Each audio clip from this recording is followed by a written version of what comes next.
Pedro e depois do almoço, mas já que o Drude e o Edmo solicitaram falar de teleconexão, eu vou falar de teleconexão.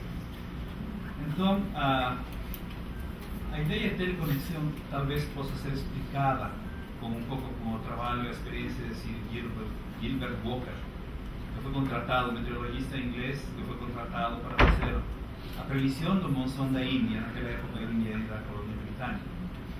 Então todo mundo sabe onde que está a Índia, o monzão.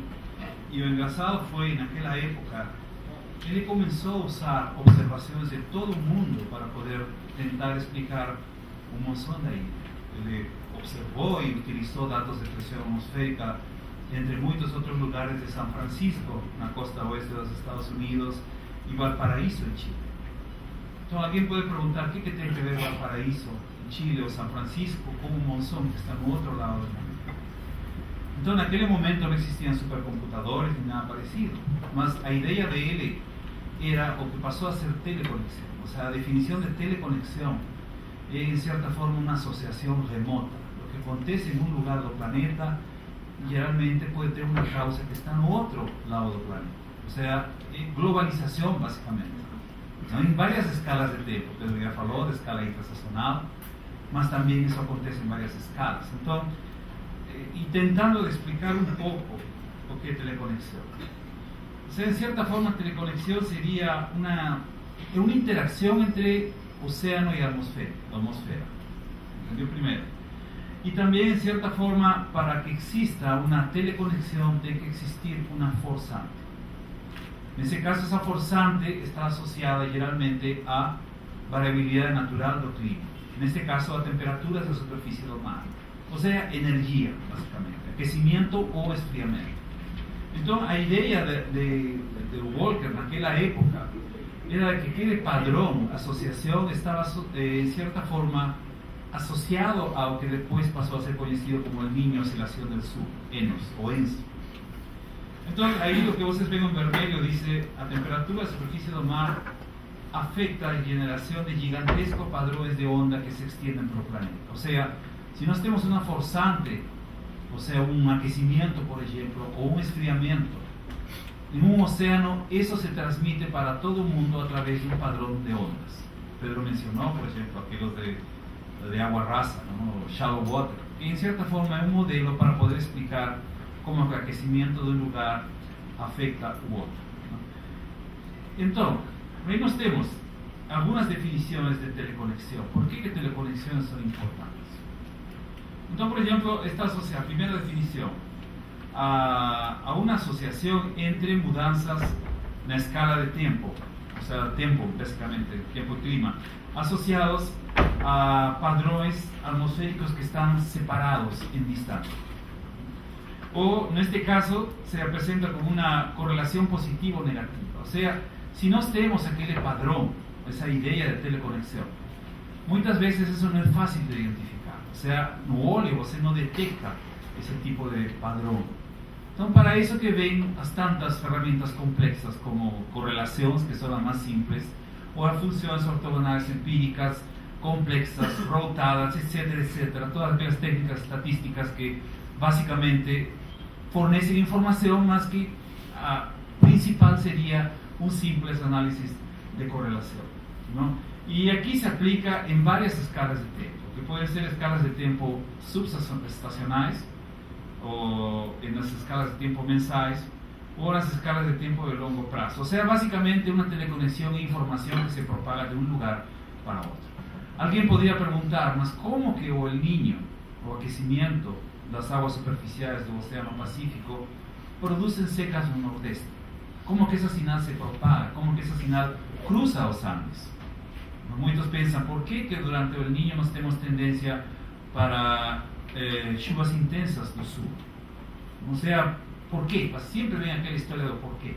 Então, a ideia simplesmente é, primeiro, claro, ou seja, o padrão este foi primeiramente estudado pelo século XIX, pelo Gilbert Walker, e as contribuições de Walker anos depois, eu sinceramente não lembro se a previsão do monzão naquela época foi certa ou não, ou se ele foi demitido por não fazer uma boa previsão.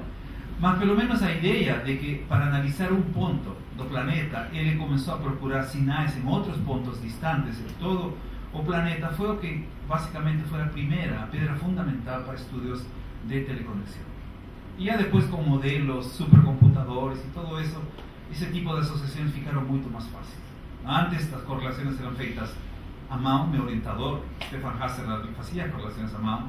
Agora não, agora Graz resolve todo. Gostaria de saber o que vai acontecer se Graz não existisse mais. Não sei se nossos estudantes conseguem fazer correlações à mão ou traçar mapas de tempo à mão, como antes. Por lo menos eu sou daquela geração que ainda traçamos traços de tempo à mão. Uma das características mais importantes, por exemplo, é aceitar que uma fonte, a causa de uma teleconexão, é uma anomalia da temperatura da superfície lunar. Essa é a primeira causa. Então vocês podem pensar, e depois vamos a insistir um pouco, que essas teleconexões talvez têm que ver com padrões. Talvez o mais estudado tenha sido o El Niño Geração Sur, porque simplesmente é um fenômeno global e tem muitos estudos que foram publicados sobre teleconexões. Agora, vejam que as teleconexões geralmente estão associadas a causas naturais. Quando digo causas naturais, o fenômeno do El Niño ou La Niña são basicamente causas naturais. Existe um ou dois estudos que mostram que um padrão de teleconexão poderia ser forçado, por exemplo, por desmatamento da Amazônia, mudanças do uso da terra em geral, ou aumento de aerossóis. Um ou dois papers mostram isso, que em certa forma apontariam para teleconexões e associações a mudanças antropogênicas. Mas seguindo um pouco a metodologia do IPCC, se um ou dois estudos mostram a confiabilidade desses resultados, não porque os estudos sejam errados, sino porque são poucos, ainda, eu não digo questionável, ainda a confiança é baixa. Então, realmente, podemos pensar que os padrões de teleconexão estão mais associados à variabilidade natural do clima. Por isso que vem no segundo parágrafo, aí aparece mudanças do uso da terra ou aerossóis, mas que isso realmente é pouco aceito pela comunidade, que um desmatamento da Amazônia pode gerar padrões de onda que vão a determinar seca nos Estados Unidos. Algum modelo pode mostrar isso, mas um modelo e um artigo publicado não significa que isso seja um padrão universal. Justamente na Nature, saiu publicado nestes dias, o síndrome do estudo único. Ou seja, que por o fato de que um estudo prova algo, não significa que isso já é uma evidência de que isso está acontecendo. Precisam de muitos estudos para poder chegar a um consenso. Agora, algumas das características. Digo El Niño porque muitas vezes durante o El Niño é que se observam esse tipo de associações mais claramente. Me lembro ainda do El Niño 83. Estava no Peru naquela época não existia internet. Graças a Deus. Mas é um caso clássico. Nos satélites mostravam, as informações chegavam com um mês depois, e os impactos apareciam, as chuvas no norte do Peru, as secas da Amazônia, as secas do Nordeste e as enchentes no sul do Brasil. Um caso típico do El Niño. Já depois, em 1998, a situação mudou. Com a internet, já todo mundo sabia que estava acontecendo El Niño e todo mundo estava preparado. Então, El Niño causa todo. Mas depois chegamos aos fenômenos atuais. A seca do Nordeste, a enchente, a seca da Amazônia, durante a ausência do El Niño. ¿Significa que todo nuestro conocimiento del niño está errado? No. Es que existen modos de variabilidad diferentes. O el niño pasó a jugar un papel más pasivo, en tanto que el Océano Atlántico está jugando un papel mucho más activo. Entonces todo eso está en cierta forma asociado, mas o fundamental aquí es que muchos de esos estudios, esos padrões de teleconexión, fueron estudiados usando observaciones. En los años 80, el profesor Wallace, da Universidade de Washington, publicou em 1972 o primeiro estudo que mostrava um daqueles padrões de teleconexão, a PNA, Pacific North America. Depois, em 1973, começou o El Niño de 83 e aconteceu exatamente o que o paper de Wallace discutiu. E isso foi baseado em observações, não precisando de supercomputador nem nada. Mas depois do El Niño de 83, se observou a deficiência de informações oceanográficas e meteorológicas no Pacífico. Aí foi criado o programa TOGA, que atualmente passou a ser conhecido como TAO, y representa todo un sistema complejo y sofisticado de observaciones, donde ahora nos podemos hacer un seguimiento. Ustedes entran en el website adoptado y pueden saber exactamente cómo que está la temperatura de la superficie del mar. Y pirata no océano Atlántico tropical. O sea, independiente de modelos, nos tenemos observaciones. Entonces la idea es de que con un mejor conocimiento de observaciones podemos tener un mejor procedimiento dentro de los modelos, y con eso la gente puede realmente pesquisar un poco más sobre el potencial de previsión. Entonces, si nos pensamos a teleconexión y a asociación remota, ¿lo ven? Pues cuando la gente hace análisis, correlaciones, ya aparece una señal, como Pedro mostró y que voy a mostrar después, como un padrón de ondas. Entonces, ahí nos pasamos ya a cuantificar y pasamos a llamar de un padrón de teleconexión. Esa teleconexión es la causa principal. La forma de representar esa teleconexión, después de un procedimiento matemático gráfico, pasó a ser un padrón de teleconexión. Una baja frecuencia, que son las escalas de tiempo longas, una alta frecuencia, que son las escalas de tiempo pequeñas. Y muchas de estas son planetarias. Entonces, tal vez esa figura aquí, ustedes puedan ver eso. Entonces, vean, por ejemplo, temperatura de superficie del mar no Pacífico. A flechinha mostra que está asociado a chuvas a secas no nordeste, por un lado. Por otro lado, está asociado a un monzón. Y dependiendo de la característica del monzón, eso también tiene que ver con chuvas en la región de Sahel, na África. Y las causas del niño ainda son un poco, en teoría, hipótesis. Mas una de las causas muestra que el aquecimiento del Pacífico ven del aquecimiento del Océano Índico. Y es claro, aquello que ustedes ven PNA, aquellas elipses verdes, vean que esa PNA sale da área quente, ese ST vermelho, se propaga por América del Norte, entra por Alaska, después entra por el centro de Estados Unidos y llega hasta el otro lado de la costa este de los Estados Unidos. Entonces alguien pregunta, ¿mas cómo el niño puede afectar a chuvas en la Florida con la frecuencia de huracanes? Es a través de aquel padrón de ondas. Y ese padrón de ondas, conocido como padrón de ondas de Rossby, vean que se propagan a través de Christie cavado y toma algunos meses de propagación. Y es claro, también existe la oscilación del Atlántico Norte. Pero más o menos eso es lo que acontece. O sea, cuando nos tenemos algo, nos afecta directa o indirectamente. Directamente a través de eso. Indirectamente, por ejemplo, a través de la economía. Cuando ten seca en la India, la producción de azúcar debe ser muy baja. Los indianos adoran azúcar. Entonces, ¿qué acontece? Brasil exporta azúcar para India. ¿Qué acontece? ¿Cómo es? El precio del alcohol sube, el precio del azúcar sube. O sea, es otro tipo de padrón de teleconexión. O sea, teleconexión se aplica no solo al clima, se aplica hasta en la economía. La economía brasileña puede ser afectada por la crisis de Europa y la crisis de los Estados Unidos. Es teleconexión, es simple como es. Bueno, entonces, para evitar confusiones, podemos hablar teleconexión y las asociaciones remotas. Los padrones de teleconexión son una representación de esas asociaciones remotas. Los índices de teleconexión son aquellos asociados a una cuantificación de aquellos padrones. Y las oscilaciones de aquel padrón de teleconexiones dependen de escala de tiempo. Voy a explicar después algunos ejemplos más. Cuando yo fale, por ejemplo, de la oscilación de cada do Atlántico, NA o North Atlantic Oscillation. O North Atlantic es, en cierta forma, a geografía. A North Atlantic Oscillation se refiere a representación del padrón de aquel. A variabilidad, ahí viene la palabra oscilación. Oscilación se asocia, por ejemplo, a escala de tiempo. Bueno, entonces son varios términos que nos usamos muchas veces así, de una manera solta, más que tienen causas diferentes.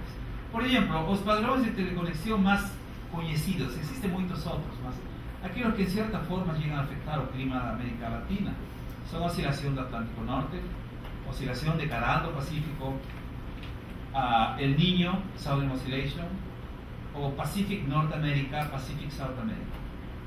Entonces, cuando digo, por ejemplo, PDO, el PDO sería el padrón.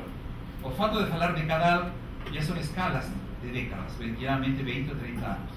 O fato de hablar de oscilación y muestra un cierto padrón de recurrencia. Y Pacífico es la región que afecta. Entonces vamos a ver algunos casos. El Niño Southern Oscillation es la más conocida de todas, que nos afecta y todo el mundo sabe. Generalmente es un fenómeno de origen, no generalmente, es un fenómeno de origen tropical, más que los impactos se sienten en la región tropical, en la región fuera de los trópicos. Acontece en un periodo de cada 3 a 8 años, o sea, no es periódico ni es cíclico. ¿Cómo se caracteriza? Por una reducción de la presión en el Pacífico del Este y por un aumento en la presión en el Pacífico del Oeste. ¿Cómo que se cuantifica eso? A través de la diferencia de presiones entre Tahiti, que está en el Pacífico del Este, y Darwin, que está en el norte de Australia, en el Pacífico del Oeste. O sea, el padrón está ahí, la cuantificación del padrón es lo que nos llamamos índice de oscilación del sur. O sea, el índice es una cuantificación de la teleconexión. La teleconexión es el proceso, a causa. El índice es una cuantificación de eso. Entonces, por ejemplo, ¿qué acontece? Los vientos alisios fican más fracos y la circulación de Volcker, pues que tengo una figurilla por aquí, muda. Y esa es la circulación de Volcker. Bueno, normalmente debería tener una animación por ahí. Tiene una animación. Qué bueno. Eso pegué en un website, ustedes ven que está en alemán. La verdad es que acontece. Vean ahí los Andes, o sea, en la región de la costa este de América del Sur, y por otro lado, ustedes ven a la costa oeste del Pacífico. Normalmente, durante un año normal, nos tenemos un descenso do ar, subsidencia na región de la costa norte do Perú y Ecuador. Normal. Como una zona árida, subsidencia quiere decir no llueve. Y cuando tiene subsidencia, tiene que tener ascenso do ar en otro lugar del mundo. Entonces, ahí en la costa oeste, la región oeste del Pacífico, nos vemos ascenso. Y eso es lo que se llama la circulación de Volcker. Entonces, esa es la forma como Australia y América del Sur están conectadas a través de aquella oscilación. Eso es lo que nos llamamos un padrón normal. Ahí ustedes pueden observar, por ejemplo, los afloramientos costeros y la termoclina que está un poco más a la superficie durante una situación normal. Ahora, durante una situación del Niño, la figura se invierte. Donde antes existía subsidencia, ahora nos tenemos convección. Tenemos aguas más quentes, tenemos chuvas en la costa norte del Perú, de Ecuador, y obviamente si ustedes tienen convección, tienen que tener subsidencia en otro lugar. La subsidencia ven primero en la costa norte de Australia y a otro lado de los Andes, sobre el nordeste y sobre Amazonia. Aquí solo colocamos la circulación, más o menos eso es lo que acontece. ¿Y cómo que ustedes pueden cuantificar eso? Tomando la presión en Tahiti, que está en el Pacífico del Este, con la presión en Darwin, que está al norte de los estados de Australia. Otra situación es la misma figura, ¿no? Normal y durante el Niño. Y esta animación me gusta bastante, porque en cierta forma ustedes ven o avanzo de agua quente que ven del Pacífico del Este, no, del Pacífico del Oeste para el Pacífico del Este, y aquella flecha azul, los vientos alisios que fican más fracos. Y claro, esta figura es clásica, tal vez o el niño más intenso que la gente possa lembrar. O el niño más intenso, ya aconteció en 1998. Y ustedes pueden ver el aquecimiento del Pacífico del Este, que en algunas áreas llegó a 4 grados o até más. Y esta figurilla aquí no voy a mostrar porque realmente puede ser un poco complicado. Mas si nos pensamos, o el niño es un ejemplo de variabilidad interanual. Interanual significa a escala de años, de un año para otro puede mudar. Mas si nos pasamos un poco a una escala de tiempo un poco mayor, o Pacífico también, mas una escala de tiempo diferente. Ahí nos tenemos a PDO, Pacific Decadal Oscillation, o ODP, Oscilación Decadal do Pacífico. Eso fue descubierto a través, primero, no por los meteorologistas, sino por la pesca. Porque les detectaron en el norte de Alaska, por ejemplo, décadas con salmón y décadas donde tenían otro tipo de peces. O sea, básicamente, aquecimiento y esfriamiento, más no de un año para otro, sino en décadas. Por eso que eso apareció como un fenómeno detesto animaciones, ¿no? Por eso que no aparece. Eso aparece más como, comenzó como un efecto detectado en los ecosistemas. Y claro, fue detectado en los ecosistemas, eso tiene que ser una causa ambiental. Ahí fue que los meteorologistas de la Universidad de Washington, experto de Alaska, descubrieron después que eso estaba asociado a un padrón atmosférico, un padrón atmosférico diferente. Entonces ahí ustedes observan, por ejemplo, a fase positiva, la oscilación de Calado, do Pacífico. Vean aquel aquecimiento.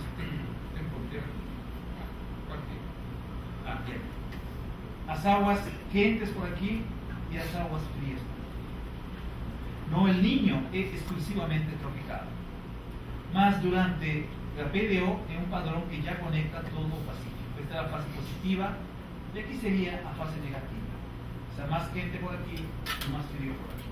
Y ese padrón se repite cada cierto número de décadas. Actualmente no estamos sufriendo o experimentando ese padrón. Por ejemplo, esto es el índice de la PDO, aquecimiento relativamente más frío de las décadas de mediados de 40 hasta los años 70. Nuevamente pasamos a un periodo más quente que va de la década de los 70 hasta casi o final del siglo XX, inicio del siglo XXI, donde acontecieron los niños más intensos, y ahora nos estamos entrando en una fase que más o menos se asemejaría a esta fase de los años 70. Entonces, ¿qué significa eso? Si no pensamos, el año más quente fue de 1998, durante el Niño, nos estaríamos entrando en una fase relativamente más fría. ¿Entendió? Relativamente más fría. O que los científicos llaman desfriamiento global. ¿Dónde que está el desfriamiento global? Está por aquí y está por aquí. Más vean que eso es un periodo de alternancia. De unos 20 o 30 años más en el futuro vamos a voltar nuevamente a este. O sea, si ustedes quieren ser honestos, pega solamente este padrón de aquí y digan, por aquí para acá estamos esfriando. Si yo quiero ser exagerado, es por aquí para aquí nos estamos esquentando. ¿Entendió? Entonces todo depende de la serie de tiempo que vos estés. Es una serie de tiempo de cientos de años. Es fácil poder identificar esos ciclos más quentes, más fríos. Entonces, actualmente, en estos próximos 20 o 30 años, los niños que puedan acontecer van a ser fracos. A la niña podría ser más intenso. Mas generalmente en este tipo de padrón, el océano Atlántico, más océano en el futuro, como ya te han acontecido, las secas y los echentes, el océano Atlántico está llevando un papel más importante. El Pacífico, no tanto. El Pacífico ya tiene su oportunidad en este periodo y en este periodo. Mas ahora nos estamos en un papel más dominado de la escala, pero padrón, podemos hablar, un padrón más frío de oscilación de cada del Pacífico. Y este padrón, el PNA, lo que puede acontecer, imaginen lo siguiente, nos tenemos a altura geopotencial de, en este caso, 500 hectopascales. ¿Qué acontece con un océano más quente? Con un océano más quente, la columna de Ártica más quente. Cuando la columna de Ártica más quente, la columna se expande. Entonces ahí nos tenemos como si la columna se expande, entonces la altura de la columna fica mayor. Y claro, si se expande en un lugar, tiene que se comprimir en otro. Entonces, lo que nos tenemos es básicamente un padrón que podría ser, por ejemplo, positivo, negativo, positivo, negativo. Y esto fue lo que las observaciones muestran y esto es lo que los modelos muestran de cierta forma. O sea, si el niño acontece aquí, este padrón de onda se presenta y esa es la forma como nos podemos identificar a través de anomalías. O sea, no es algo que ustedes perciben directamente.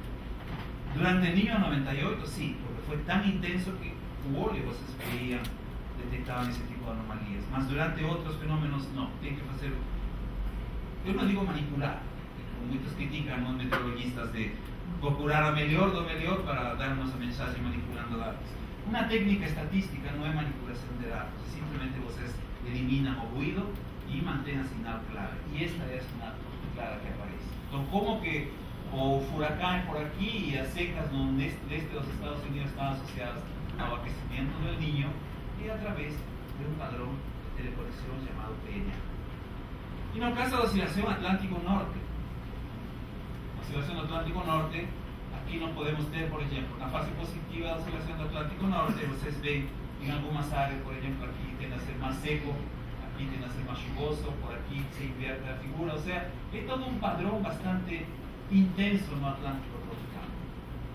Tiene alguna señal aquí la Amazonia no nordeste, mas no tan intenso como aquel que se detecta en la región norte, ¿no? Y aquí también tengo índices que muestran la variabilidad interdecadal de ese padrón. O sea, todos aquellos padrones, NAO, PDO, todas ellas, en la vida real, todas ellas están juntas. ¿No? Cuando ustedes quieren estudiar, tienen que isolar así nada, de otra forma nunca van a poder detectar, ¿no? Y ahí aparece, por ejemplo, las características de oscilación positiva, de oscilación negativa, ¿no? Generalmente tiene que ver con gradientes de presión, chuvas y mudanzas de tiempo en el Mediterráneo y en la parte norte de América del Norte. Este es un índice de la oscilación decadal. Más lo que quería colocar tal vez es lo más importante. Si nos comparamos dos oscilaciones que visualmente son muy similares, más que tienen escalas de tiempo totalmente diferentes.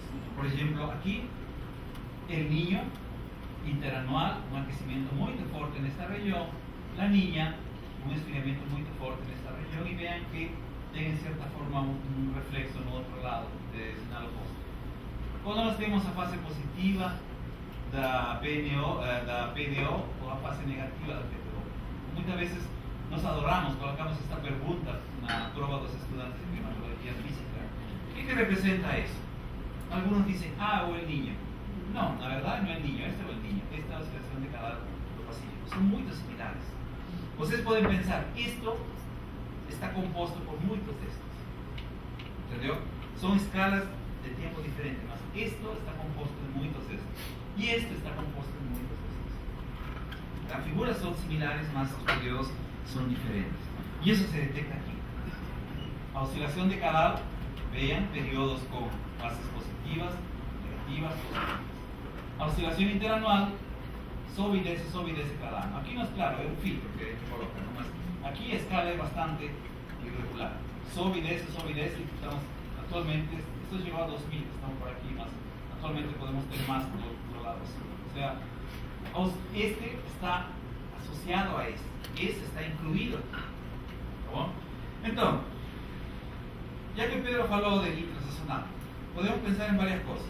Nós temos un padrón de chuvas aquí en la región sudeste del Brasil que es llamado a zona de convergencia del Atlántico, que básicamente ese padrón de cinza. Mas ustedes pueden observar esto de altura, vean esto como si fuese un padrón de ondas, que está acabado, entonces ustedes ven que esto avanza, mas esto nace por aquí, no Pacífico.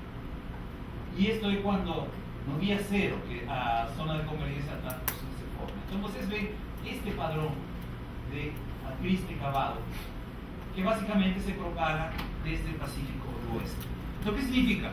La influencia del Pacífico Oeste es importante en el inicio de las chuvas en la región del sudeste del Brasil. Si no pensamos ahora en otro padrón, que sería ondas de frío. Aquí ya mudamos, aquí en la época de invierno. Las ondas de frío aquí, durante la época de invierno, también están asociados a un padrón similar, solo que diferente. ¿Entendió? A causa de eso, ven el Pacífico, tal vez el Océano Índico. La señal es diferente, mas la propagación es bastante similar. Y aquí sería los llanos de bajos niveles nuevamente, o sea, transporte de humedad de la Amazonia. No días 2, 1, día 2, transporte más intenso y un día después. Nuevamente, todos ellos siguen un padrón de ondas. Eso es teleconexión. Solo que estamos hablando en escala intrasazonal, escala de días. Y algunos de los trabajos para el futuro, por ejemplo. El futuro aquí muestran esto para 2010, 2049, 2050, 98. Para chuvoso aquí, seco aquí.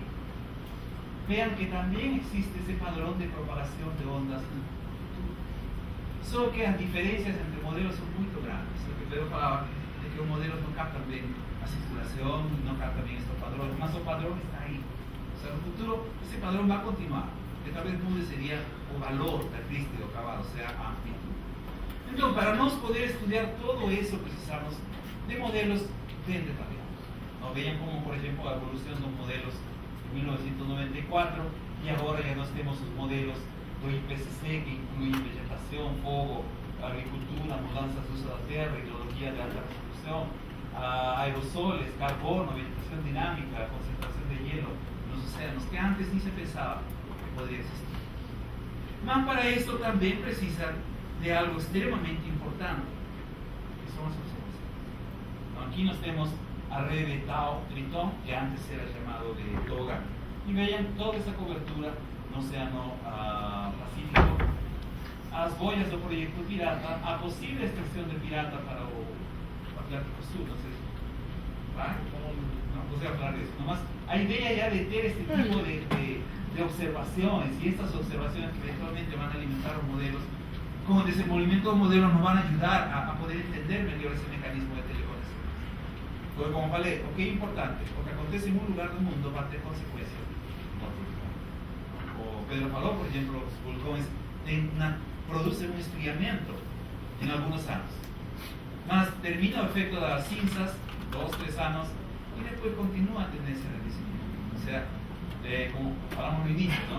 Aquellas tendencias de crecimiento, de esfriamiento de los últimos años, la tendencia de largo plazo de aquecimiento, y ustedes analizan series de tiempo de estos datos que existen ya por más de 20 años, y por aquí, y algunos por aquí, realmente aparece una tendencia de fondo de aquecimiento. No son observaciones, como falei, y tal vez considerando a verdad absoluta, de aspas, mas aquí es importante también el desenvolvimiento de los modelos. O sea, con modelos mejores y con observación no podemos estar en una mejor posición para poder estudiar cómo que esas oscilaciones nos ayudan en la previsión de tiempo, nos ayudan en la previsión de clima y posiblemente nos ayuden en el futuro en la parte de escenarios de mudanzas climáticas. Y vean que estas oscilaciones de teleconexión, pelo menos hasta hoy está probado que son de origen natural. Pocos estudios muestran que puede tener influencia antrópica, mas ya comienzan a aparecer esos estudios. Tal vez aquí en 5 años alguien encuentre que tiene más estudios que de facto las actividades humanas pueden alterar un padrón que actualmente es un padrón natural. ¿Okay? Muy obrigado.